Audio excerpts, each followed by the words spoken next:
and they believe that the spirit would stay there in Rome, right? So their Dape would stay there and this Dape.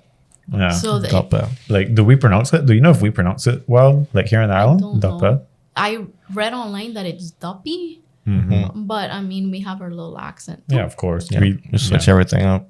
For everything, literally. But yeah, the theory is that the Black English speakers named Yabadingdings, but a Yabadingding is an archaeological find. Like for example, this one. This isn't a real one, by the way. This is a copy that a biologist from Utila made for me. It's an exact copy of the original ring. Oh wow! But the original ring is more of like the color of your shirt, like a little bit in between gray and green. Yeah, this is. What was it made out of? Really cool. It was Let's made see out if we of can. Rock. Yeah. Let's So see. he sent to make like copies to the mainland, to Tegucigalpa. It's like It's this really is nice. amazing. Like, can we take a picture of this afterwards? This is super cool. Like, I know you said it's a replica, right? But this is amazing. Check it out, as well. That's Yeah, because I know some of like the older indigenous people would use stuff like jade and stuff like that in their jewelry. So I was just they it's use really jade nice. for a lot of stuff, huh? Yeah. Like anything like this is considered a Yabadingding. I gotcha. Anything that was done in pre-Columbian times. So this is kind of like a very and my dad. Before I even read your book, before I even had the idea of this podcast, I guess my dad would always sit and tell us stories about the Yabadingdings that he would find over in Junsville. So you got to kind of like add that to your list of places because, and I asked him, I was like, actually just a few nights ago, I asked him because of this. I was like, my dad's name is Larry, so I call him Lar. I was like, Lar, come on. And I was like, you remember I remember you telling me several times as a kid that you would find these, the pitch beads and the pottery and stuff like that. And I was like, what did you like keep any of it or anything? He's like, oh no, I gave it to all the people coming on the sailboats and stuff. I was just like, he's like, and the thing I was like, why would you do that? And he's like, well, as a child, you just think that kind of stuff would never end. Is like they would find it like so often. So like you should really, mark Jonesville on your map at some point. I personally don't have any because now there's laws for that, right? Yeah. So nowadays you take something that's archaeological and that's 10 years in jail. Oh my gosh. Yeah. 10 years. It's 10 years in jail, yes. I'd prefer not go to jail for a, Yeah, but 200-300. How many years ago was that? Like 5? No, it's like 500 or 600, right? Am I right? Year old? Like how old can a Yabadingding be? Probably 500 or 600. 500, 600, about Yeah. 600 years. Yeah, I'd prefer Probably not more. go to jail for 10 years for a 600-year-old pot. yeah.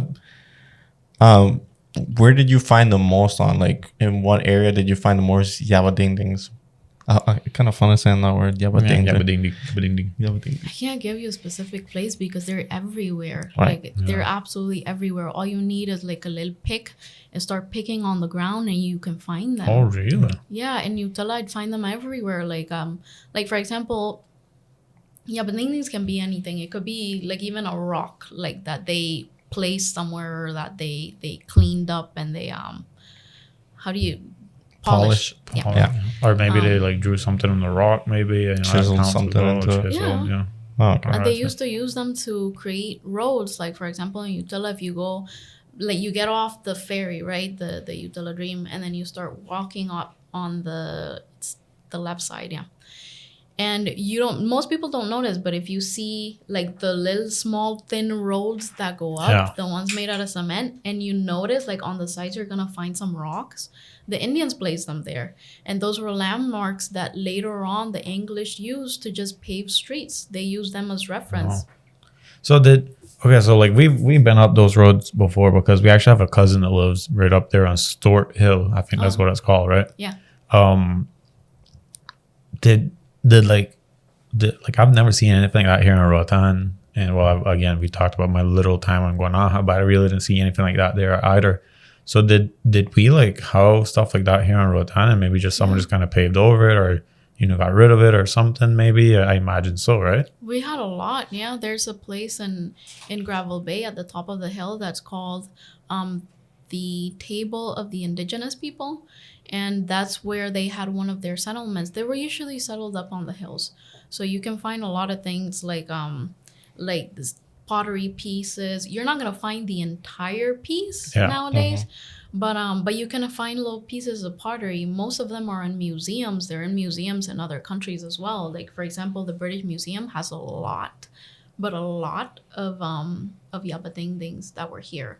They were looted illegally by like avid, not archaeologists, but avid Like- adventurers. Like Indiana Jones, Uh, like Nathan Drake. Nathan,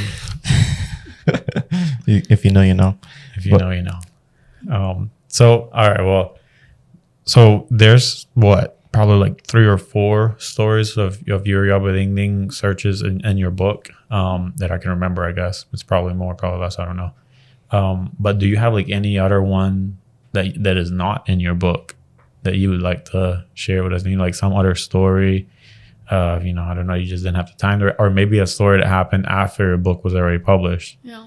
You have anything around those you want to share with us? Yeah, I ended up going to this cave called the Candle Cave in Utila. Yeah, It's I've heard of it. Yeah. It's in Pumpkin Hill, right? And so you go to this cave, and it's really interesting because it's called the Candle Cave. And I thought it was really cool that people would go in there with candles until I started researching into history. And it turns out that when the English came, there was no electricity, there Yeah. was no flashlights.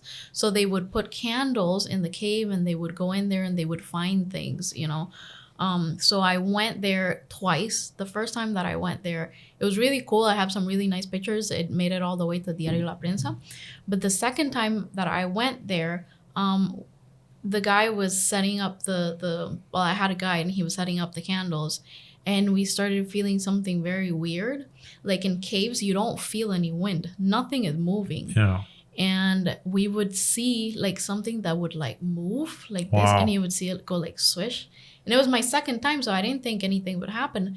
But then it started blowing out the candles. Oh my god. Okay, so that's it. We And were he going. looked at me. We were gone. bro. He looked at me and he said, "You want to keep going?" I said, "Hell no." And we walked out because you never know. Yeah. That is great, and that kind of goes along the line of that same story told us with Webb with Yeah. the skull. That's, guys, read the book. It's pretty freaky. It's cool and freaky and just It has a little bit of everything. yeah, it's a cool book. I'm not a reader. I do not read. I told her that. I was like, look, I don't read, but I'll read your book because number one, I want to know more about my island, and number two, it just it's cool. It's cool. Who doesn't want to know about this beautiful islands in general? And I think you really educated me big time. I think this is something that this should be like in our schools. Like this should literally be in our schools here on the island. I truly believe that. So I guess so we kind of want to know like who helped her on this job. We talked about 'cause Webb. You said you went to Guanaja once for a few hours. You've been to Utila a few times, and with who helped you and why, and just kind of give us a little backstory on that. Well, in Utila, I lived in Utila for almost a year, right? And then I kept going back every couple of months. And I would ask around because I really wanted to finish this book. And they told me you should talk to Webb. I'm like, who's Webb? And it was just some guy walking barefoot, like through the Like, street. Sounds like a- Utila. sounds You like, wouldn't- like a full-on island boy. Like yeah. Yeah. You wouldn't have given 5 cents for this man. He was like in his 70s and he was always drunk or something. Yeah. And I approached him and we started to talk, and he liked the fact that somebody cared about the history of the island. So he's That's like, nice. okay, I'll take you. So I'd give him like 500 lamps, and he would take me to different caves. He'd tell me where I needed to go up on the north side of the island of Utila. He took me to see what else? The freshwater caves. We went to see caves where you can find jade and crystal, which was really cool. He took me to a cave where they found a gigantic alligator one time Oh wow. that was eating up like the locals' cows, and they didn't know what it was. And that was really interesting because they say that this alligator was so big. It was around, how big was it? think like 30 feet, they said. Wow. But it was huge, right?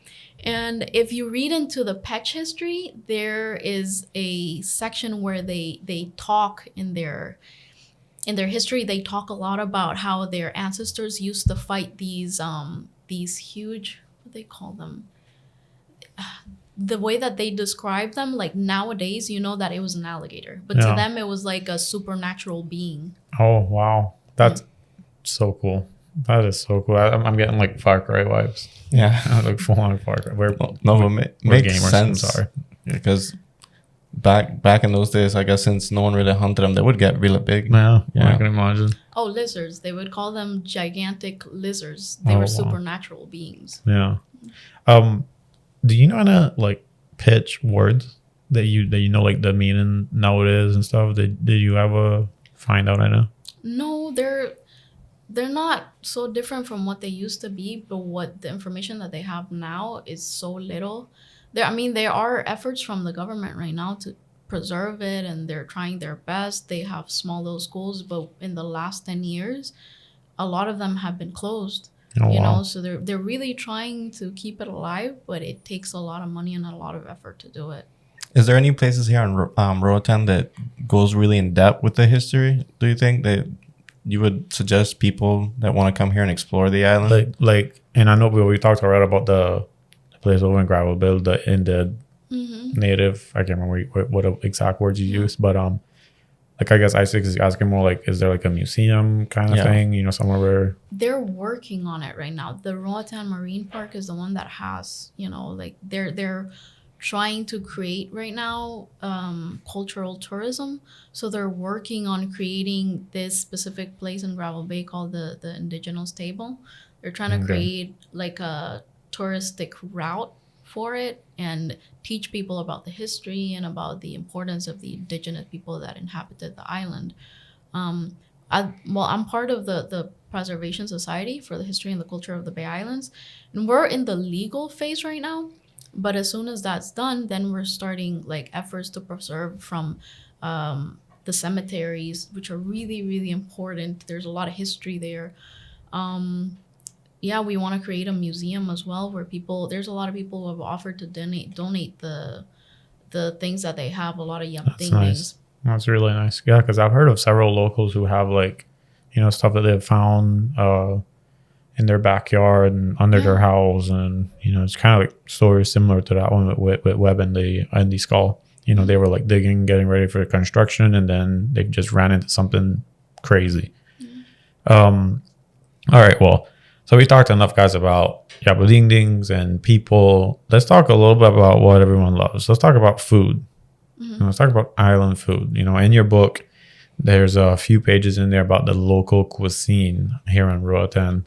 And this is also something that's pretty hard for me, because when people ask me like, okay, look, we want to try something local. Like, you know, local for me is beans and rice, whole fried fish. Yeah. You know, that's something I grew up on, fried plantains, and boom, we good, right? A lot of people don't know what tapado is, the McCoy.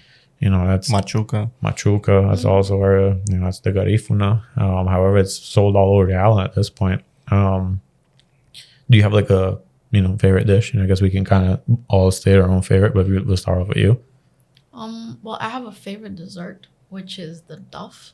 Yeah. A lot of people don't know about duff nowadays, you know, but it's essentially like a bread that you bake, and then on top of that you make the sauce that goes on top, and it has eggs, it has evaporated milk, condensed milk, but it's very sweet. It's very, very tasty. Has a lot of sugar on it.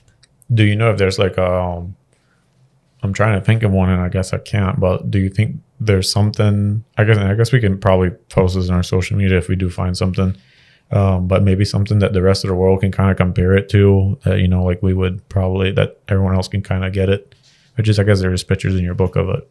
For the duff specifically, I'm not sure, but we do have corn custard in common with a lot of people. Corn custard, corned rice, coconut cakes. Okay, sounds good. Me personally, oh my gosh, I asked a question, didn't think of my answer. Oh, I guess if I was to say my favorite plate would probably be fried hog. Like Oh, yeah. you could kill me at fried hog. Yeah, and no. I probably just took I6, but You like took mine. you can literally like sprinkle poison on a good plate of fried hog and I'd still eat it. Like, yeah, I'd still eat it. Yeah. I'd take my chances. I had, besides fried hog, I don't get it. I don't get to eat it very often, but when I do, it's McCoy. Yeah. Yeah. 'Cause I don't get it very often, but I always enjoy a good plate of McCoy. I guess what I like about McCoy is you just kind of never know what you can pull out. You know, like you show your fork and you Yeah. have no idea, or I guess your spoon. You shove your spoon and you have no idea what you can pull out of there. Yeah. It could be iguana, it could be chicken, it could be fish. You just never know what you can pull Yeah, out. no, that's what I love about it. It's just never know. Yeah. All right. So what about drinks? Like so and this is actually something really cool for a lot of you people coming to the island. I have had several tourists ask me about monkey lalas. Right. I found out the origin of monkey lala in your book, you know, and that was like I was like, there's no way, that's crazy, because it's such a simple origin, but funny at the same time. I don't know if you get what I mean. Like, you know, I like, do you have like a local favorite drink? I guess I'd have to ask you. Well, I like the monkey lala, but it's more of a drink that was made for tourists just to Yeah. entertain them. But I like that the islanders made all kinds of stuff from what they found here when they Yeah. came. And you know, like up in the East End, they still make wines made out of the Wineberry juice. Yes. Okay. Yeah. Do you know the actual name of those those berries? Because apparently, from what I understand, they're elderberries. But I could be wrong. Someone had told me that, and I don't know if whoever is watching this, if that was you, if it's wrong, I blame you. I have to look into it, but I've never heard that they're elderberries. I heard the scientific name for it that I can't recall what it is right now, but I've never heard that they're elderberries. Oh, you know the scientific names. They're like, it's What's the scientific name for them? I can't recall right now. like It's long. that's what it is. Yeah. It's like you know that scientific is always being scientist. Yeah. Probably in Latin too. Yeah, probably in Latin, Greek, and all the above, like mixed in. Yeah, but wineberries is really nice. Oh yeah, it's good stuff. It's really good like stuff. nice island, like homemade. Whenever drinks. I think of wine bear, I always think of Semana Santa. Right. Yeah, Yeah. because it's like rough around the same time. They're in season. And so I always remember like my mom mixing wine bear because it's like strong, you know, it's literally like a strong drink. She'd mix it with like, you know, Pepsi or like the grape soda and stuff like that. It'd be amazing.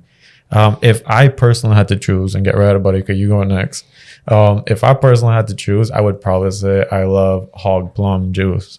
Hog plum is I love good, hog yes. plum juice. You know, so all right, go ahead. Your turn. But this might be because I don't hear too much people ever talking about it. But crabble juice, Oh yeah, crabble Yeah, juice. so no, for me, that I love crab. Can go wrong with crabble juice? Or when you turn it into a topoillo, for those that don't know what a topoillo is it's in the book. It's in the book. It's in the book? It is in the Oh, book, I think. okay. Yeah, yes, it is. I remember reading it. It's in the book. Yeah, Yeah. read the book. So So- we can tell you. crabble juice. That's hands down the best for me. With some milks. With some milks. Oh yeah, Yes, it's specific with Melix. Yep. This really quick funny story. So my dad loves crab. I hate the scent of crab. Like I I love this don't know. story. This is hilarious. So this one time, like I mentioned, you know, we're gamers. So this one time I was at home. This is during the quarantine. Actually, this is when everything was on lockdown. My dad had collected like a whole gallon of crab ooze. I can't say this and not laugh. And so, you know, they kind of like ferment them for a bit. And so he had it just there fermenting, you know, this is like this gas and stuff. And so my dad, like he had left the gallon bottle open just a little bit so that those gas could leak out. And like, I don't know if I just wasn't thinking or if I just did it on like, you know, spite, I guess, which spite is a word we'll talk about. But I like walked past and just like, you know, closed it tight. And so there's like a couple of days pass. And so I'm just playing PlayStation, you know, and again, there's nothing else to do in quarantine. And this is like when they got like really serious, you know, like not letting us out at all. Yeah. All of a sudden I hear this loud boom.